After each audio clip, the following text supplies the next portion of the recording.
Nagluto nga pala ako ng chicken adobo, pork chop, at sinigang.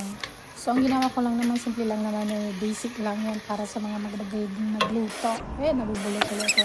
And then before that, nakalimutan ko magsindi ng kandila, kaya nagsindi ako. Kaya lang, after 5 minutes, may batang lumapit, kumakanta ng happy birthday. Akala niya may birthday tuwing may kandila. So, ayun, nawala din. And then, nilagyan ko lang ng mga pampalasa, soy sauce. Wala kaming cubes, kaya ang ginawa ko, yung sa may chicken powder na lang, and then lemon instead of vinegar doon para sa adobo. And then, umiinom sana ako ng juice, kaya lang yung ano niya, yung easy open kanya, hindi, mas mag-malfunction, kaya ang ginawa ko na lang, ginamitan ko na lang ng can opener. Kaya lang ilang beses ko siyang ginanyan para ma-open, and then buti na lang nahugasan ko yung takip niya bago ko inumin. So, sinalin ko na lang sa baso, kaya yun, tingnan nyo maigi guys, pag bibili kayo yung kasi hindi ko na tinignan, basta kinuha ko na lang sa tapos si Habi naman, nagkakabit sila ng mga Christmas decor sa labas ni Madison ang pagkatapos niyan. So mamaya sisindaan natin kung ano ang outcome niya.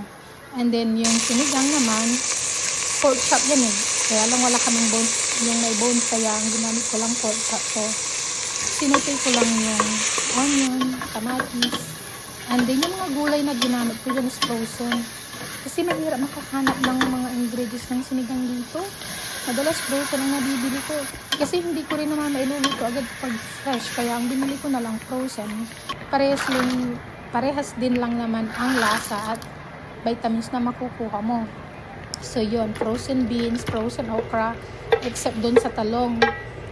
Fresh yung talong na nabili ko kasi ano pa yan, hindi ko pa sana lulutuin, gagawin ko sana ang torta, kaya lang ginamit ko na kasi baka masira. Ayan na siya. Tapos may carrots yan, ako lang ba ang may carrots ang sinigang. Ayan na yung talong, fresh yan. Yan lang ang fresh dyan, tsaka yung carrots pa lang. Ayun, masarap din naman siya. Yung niya, yung lasang sinigang. And then yan yun yung pork chop. So may cheese yan kaya lang melt yung cheese. Binake yan ng 1 hour and 30 minutes. So ayun na ang